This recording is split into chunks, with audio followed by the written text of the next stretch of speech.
Career counselling की जरूरत क्यों है?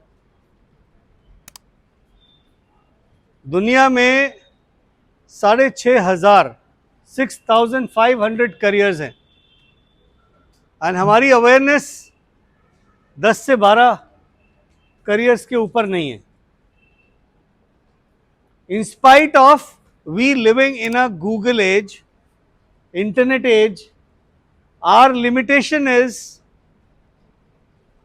only up to 10 to 12 careers that we are aware about, या उससे ज़्यादा जानते हैं. हम इंजीनियरिंग की बात कर लेते हैं, मेडिकल में MBBS की बात कर लेते हैं या डॉक्टर की बात कर लेते हैं, उसके अलावा चार्टर्ड अकाउंटेंसी की बात कर लेते हैं, कंपनी सेक्रेटरीशिप की बात कर लेते हैं, BCom BA BSc इनकी बात कर लेते हैं. बट इनके अलावा भी कुछ है क्या? करियर तो बहुत बड़ी दुनिया है, इसीलिए करियर काउंसलिंग की ज़रूरत है. आप लोगों को अपने लिए जितने ज़्यादा ऑप्शंस होंगे उतना आपके लिए आसान होता जाएगा करियर में मूव करना या अपनी स्पेस बनाना. I want to ask you one thing. Do you believe in this aspect that you all are individually different? Right? When we believe this aspect, we know that we are all individually different. Why do we flock to only selective careers with a range of 15 lakh grouped into only engineering? That too 90% of them going into computer sciences.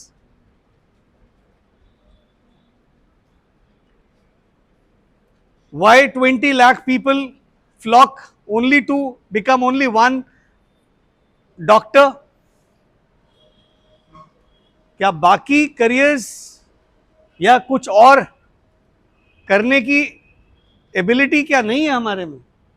जबकि individually सब different है. यहां पर इसका नुकसान बहुत बड़े level पर हुआ है हमारे कंट्री को. जिस कंट्री को आज USA होना चाहिए था, आज वो इंडिया रह गया है. क्यों? क्योंकि यहां सारे लोग जॉब माइंडसेट से काम करते हैं, सबको जॉब सिक्योरिटी चाहिए,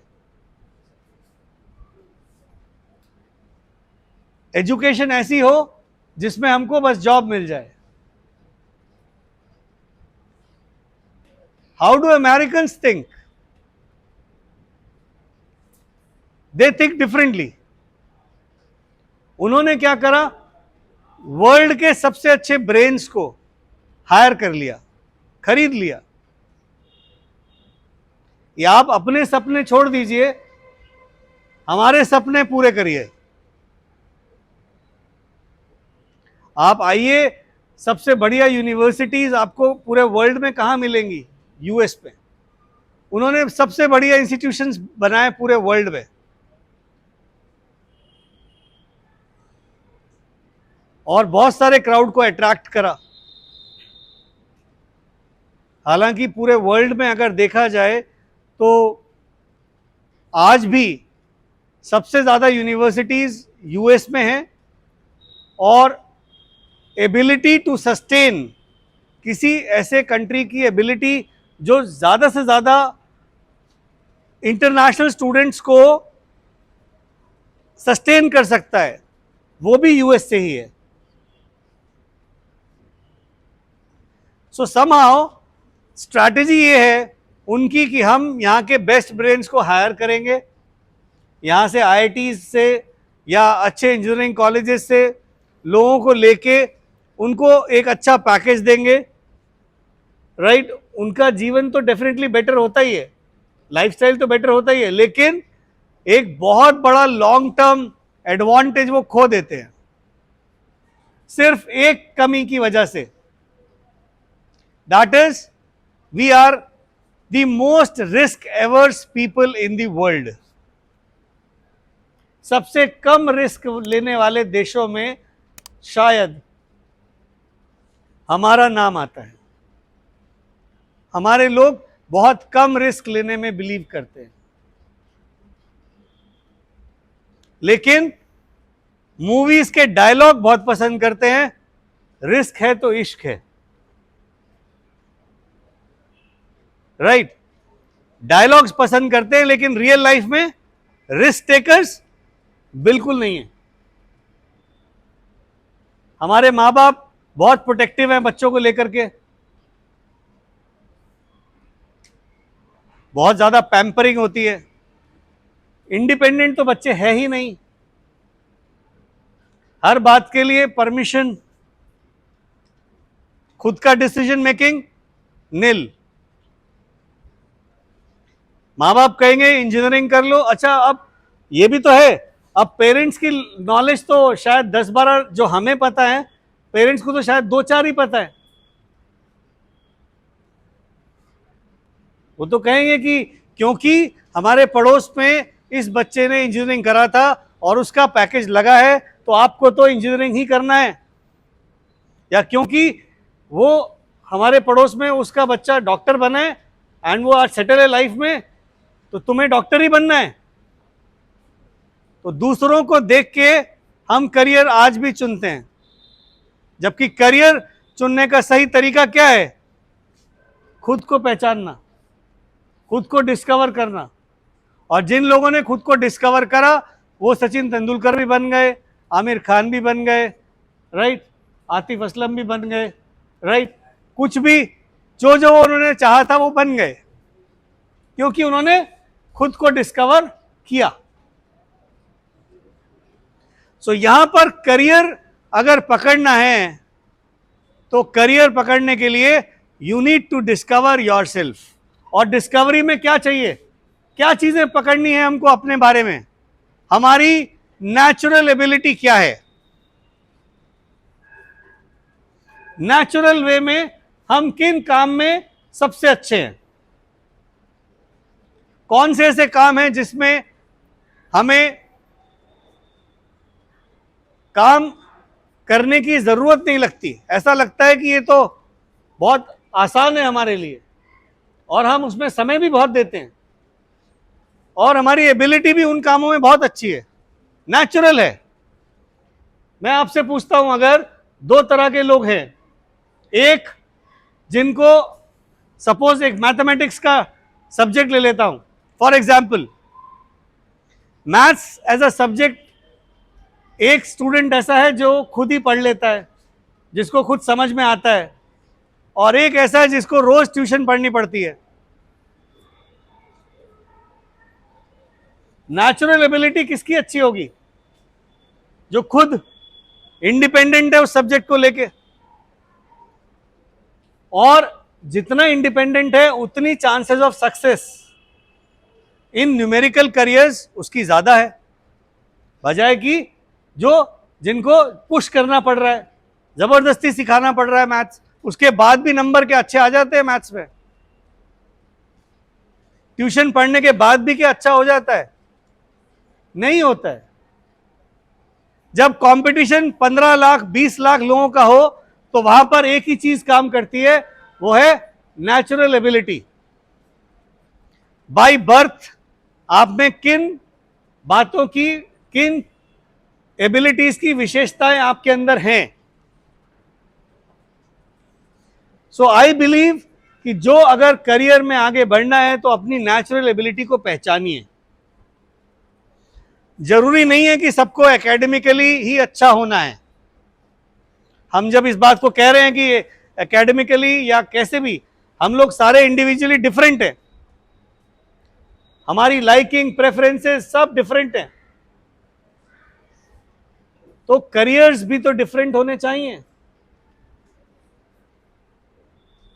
और डिफरेंस तब होगा जब आपको इंफॉर्मेशन अवेयरनेस ज्यादा से ज्यादा उन करियर्स की हो।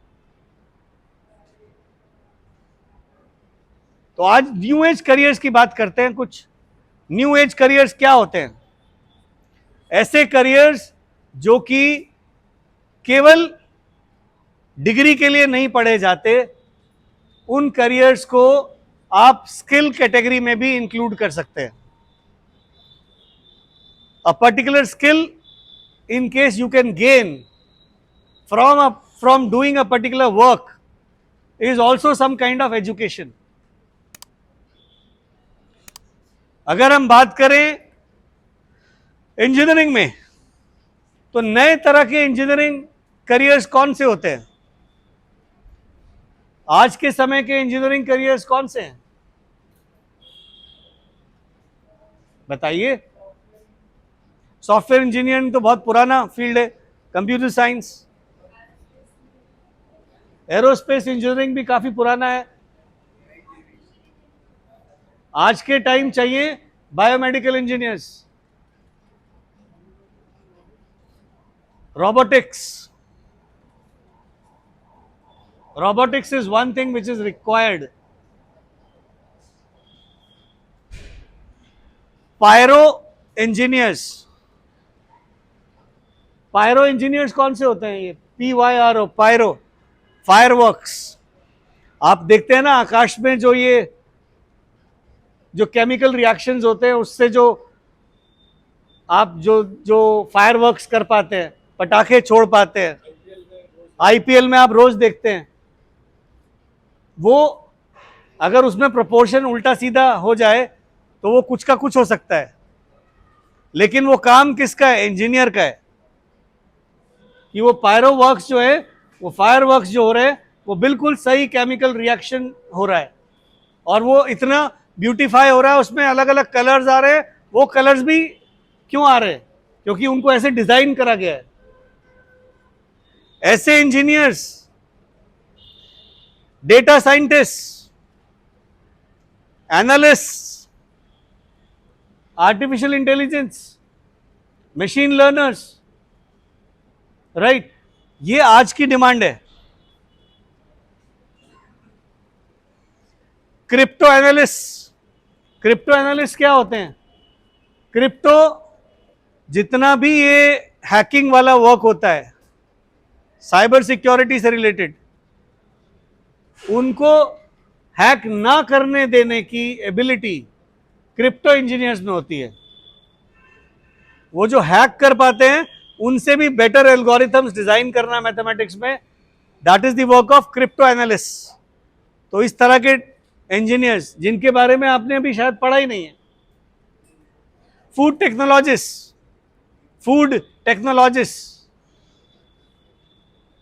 फूड प्रोसेसिंग जो होती है, फूड टेक्नोलॉजिस्ट जो होते हैं, जिसमें हम कितने ही प्रोसेस्ड फ्रूट्स, वेजिटेबल्स, इनको प्रोसेस करके कितने तरह के फूड्स बना पाते हैं और वो फूड कितने टाइम तक रह सकता है, उसके ऊपर रिसर्च वो भी इंजीनियर्स करते हैं, जिसकी आज बहुत डिमांड है।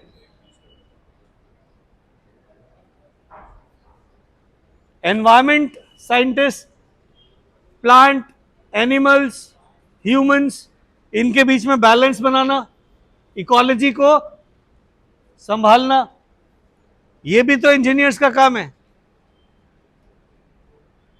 साइंस बेस्ड करियर्स हैं ये। साइंस का मतलब science, technology, engineering and maths, और इसमें एक और ऐड कर दीजिए, arts. Science, technology, engineering, arts and maths, ये न्यू कॉम्बिनेशन है। नए करियर्स में साइंस के साथ आर्ट्स का चलना बहुत जरूरी है। फॉर एग्जाम्पल, मैकेनिकल इंजीनियर्स कौन होते हैं? उनको भी स्केच करना पड़ता है। ये जो सॉफ्टवेयर है, SolidWorks, computer aided designing, computer aided manufacturing, CAD CAM, AutoCAD, इस पे काम कैसे होता है? ये सब क्या है? स्केचिंग सॉफ्टवेयर हैं। सिविल इंजीनियर्स, इसमें भी आर्ट है। आर्किटेक्ट्स, इसमें भी आर्ट है। ऑर्थोपेडिक टेक्नोलॉजिस्ट जो होते हैं, डॉक्टर्स, ऑर्थोपेडिक टेक्नोलॉजिस्ट, उसमें भी आर्ट है, ड्राइंग है। Graphic designers, product designers, science and art का कॉम्बिनेशन है, राइट। तो बहुत सारे ऐसे एरियाज है जहां पर आर्ट्स को आप साइंस के साथ कंबाइन कर सकते हैं, राइट। उसके अलावा अगर हम कॉमर्स बेस्ड करियर्स की बात करें, तो कॉमर्स में मोस्टली अगर हम आज की बात करें तो नए नए करियर्स कौन से हैं? Fintech, financial technology, investment banking, ऐसा करियर जहां पैकेजेस 30 लाख से स्टार्ट ही होते हैं। हर इंजीनियर चाहता है कि मैं कभी इन्वेस्टमेंट बैंकर बन जाऊं, कब तक टेक्निकल काम करूंगा, मैनेजरियल वर्क में जाना मुझे चाहिए। तो उसके लिए you need to be very strong with maths, numerically बहुत स्ट्रांग होंगे तो इन्वेस्टमेंट बैंकिंग जैसे करियर्स, फाइनेंस जैसे करियर्स, ये आपको कॉमर्स के थ्रू मिल सकते हैं। और अगर आपका मैथ्स अच्छा नहीं है, विदाउट मैथ्स से आप कॉमर्स में, तो आपके पास और भी करियर्स हैं जैसे media, advertising, branding, public relations, event management, law. यहां कोई मैथ्स की जरूरत नहीं है, बिना मैथ्स के आप कॉमर्स कर सकते हैं with these careers. Are you getting? Bio related बहुत सारे करियर्स हैं, केवल एमबीबीएस ही नहीं है, उसके अलावा क्या है? Medical technology, medtech, agriculture technology, floriculturist, clinical research, microbiology, right, waste management, ये सारे बायोलॉजी बेस्ड करियर्स है। फूड एंड न्यूट्रिशन, डायटेक्स, इन करियर्स में आप you can enter with bio. एक क्वेश्चन आपसे मैं पूछता हूं यहां पर, जो बायो पीसीबी लेना चाहते हैं या ले रखी है, आप लोगों ने मैथ्स तो छोड़ दिया, पीसीबी ले लिया, राइट? अब मैथ्स छोड़ दिया ये सोच के कि न्यूमेरिकली हम इतने स्ट्रांग नहीं होंगे, तो जिसका मैथ्स अच्छा नहीं है उसका फिजिक्स क्या अच्छा हो पाएगा? और अगर फिजिक्स अच्छा नहीं हो पाएगा तो क्या वो कभी नीट निकाल पाएंगे? नहीं निकाल पाएंगे। तो ये बहुत इंपॉर्टेंट हो जाता है कि आप रियलिटी में बिलीव करें कि आप कौन हैं। अगर आप अपने बारे में अच्छे से जानकारी रखते हैं तो आप वो सारे 600, 650, 6000 करियर्स, वो सारे करियर्स को आप पकड़ सकते हैं। केवल एक या दो करियर्स के ऊपर निर्भर मत हो जाइए। आप जिन बच्चों की डिजाइनिंग अच्छी है उनको fashion designer, graphic designer, UI UX, user interface, user experience designer, VFX designer, animator, textile designer, product designer, ये सारे फील्ड्स खुले हुए हैं। मीडिया में advertising, public relations, film making, television production, broadcasting, digital social media handling, ये सारे fields कौन कर रहा है? आप ही लोग कर रहे हैं मैनेज इसको। आप रोज सोशल मीडिया देखते हो, रोज उसको मॉनिटर भी करते हो, और आप ये अप्रिशिएट नहीं करते कि इस फील्ड में काम कितना हो रहा है। प्रमोशंस ऑनलाइन डिजिटली तो हो रहे हैं, उन डिजिटल प्रमोशंस में शॉर्ट फिल्म्स कौन बनाता है? एक आर्टिस्ट ही तो बनाएगा जिसको कैमरा और एडिटिंग आती है। बहुत सारे करियर्स हैं, beauty, wellness, health, health care, hospital management, ये सारे करियर्स आप लोग छोड़ के क्यों बैठे हुए हैं? जिसमें स्कोप बहुत ज्यादा है, क्योंकि यहां भीड़ भी कम है। या आपको भीड़ में रहना अच्छा लगेगा कि जहां 30 लाख लोगों की लाइन लगी हुई हो, उस लाइन में मैं खड़ा हूं, पता नहीं कब नंबर आएगा। लोग 7-7 साल, 8-8 साल एग्जाम देते रहते हैं, जेई का, नीट का, पता नहीं क्यों देते हैं। सिर्फ इसीलिए क्योंकि करियर काउंसलिंग को इंपॉर्टेंस नहीं देते। करियर काउंसलर का रोल आज बिल्कुल एक डॉक्टर की तरह है। बस वो फिजिकल आपकी बीमारियां चेक करता है, हम लोग को मेंटली देखना पड़ता है कि आप लोग के माइंड में चल क्या रहा है और कैसे आपको ट्रैक देना है। तो ये बहुत इंपॉर्टेंट है, करियर काउंसलिंग को ओवरलुक बिल्कुल मत करिए, नहीं तो एक बहुत बड़ा प्राइस आप पे कर देते हैं गलत करियर चूज कर करके। इतने लोग आकाश में जाते हैं, फिटजी में जाते हैं, कोचिंग करते हैं, आप लोग बताइए कितने लोग पास होके आते हैं वहां से? कोचिंग्स में क्या करते हो आप लोग? कितने लोग पास होके आते हैं? मुश्किल से 1%।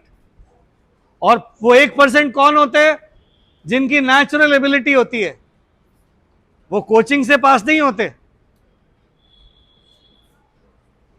लेकिन आप लोगों को लगता है कि शायद हम अगर कोचिंग करेंगे तो शायद हम बहुत अच्छा निकल जाएंगे। ऐसा नहीं होता है। अगर नेचुरल एबिलिटी आपकी नहीं है उस फील्ड में तो कोचिंग से कोई फर्क नहीं पड़ेगा। ये आपको करियर काउंसलर तो बता सकता है, लेकिन कभी कोई कोचिंग वाला नहीं बताएगा ये बात, क्योंकि करियर काउंसलर अनबायस्ड होते हैं। अगर हमें एक अच्छा कैंडिडेट दिखता है इंजीनियर बनता हुआ तो हम उसको इंजीनियर बनाना चाहेंगे, लेकिन अगर वो एक खराब इंजीनियर दिख रहा है हमको तो हम उसे कभी भी खराब इंजीनियर नहीं बनाना चाहेंगे।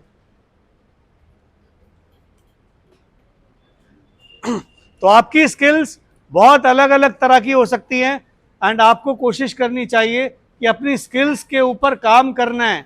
11th-12th एक सही टाइम होता है जहां आप एक अपने पर्टिकुलर कोर्स जो करना चाहते हैं उस तरफ आप आगे बढ़ पाए, और वो भी सही स्किल कैटेगरी लेके। आप रिक्विजिट स्किल्स लीजिए फिर वो कोर्स करिए। ये नहीं कि मुझे मालूम कुछ नहीं है लेकिन मैं कोर्स में पहुंच गया हूं। तो ऐसे कोर्सेज करने का क्या फायदा जब उसको आपको उसका A to Z कुछ पता ही नहीं है, बस इसलिए कर रहे हैं क्योंकि सभी कर रहे हैं।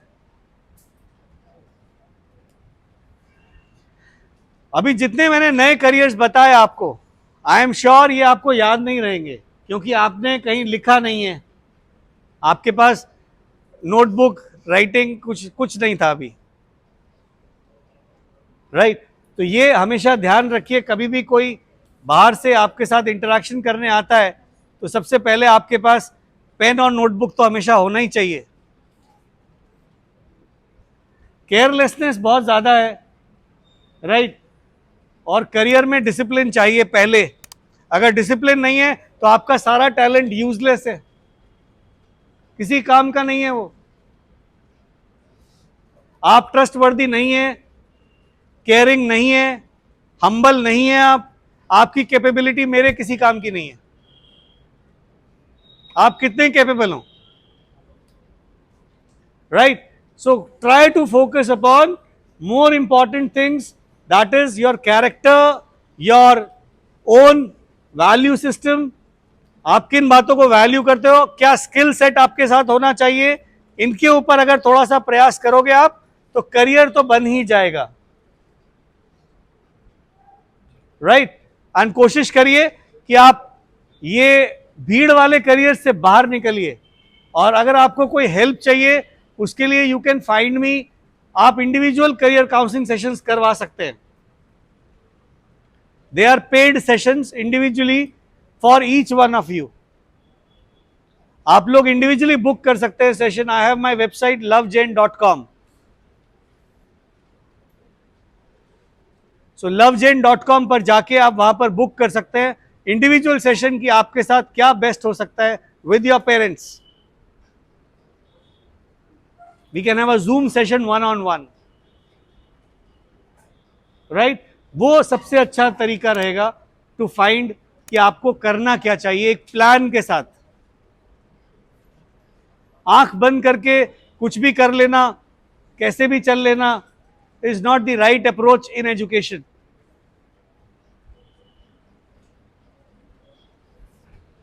right? I hope you understand the need of counseling and the importance of it. अगर इतनी बात भी समझ जाएंगे तो बाकी डिस्कशंस जब आपके साथ होंगे तो आप ये भी समझ जाएंगे कि करियर्स क्या क्या आपके साथ मैच होते हैं, क्योंकि इंडिविजुअली आप सारे डिफरेंट हैं। तो लेट मी टेल यू, हर पर्सन के साथ अलग करियर जा सकता है। एंड ये आपसे डिस्कशन करने पे individually I can guide you on those terms. And आप लोग अगर थोड़ा सा और जानकारी लेना चाहते हो, you can find me on YouTube. I have my channel Love Jain. You can find me through Love Jain Career Counselor. And you can see my videos, my vlogs, right? So you can at least try to understand कि क्या बात हो रही है, किन careers के बारे में बात हो रही है. Okay? Right?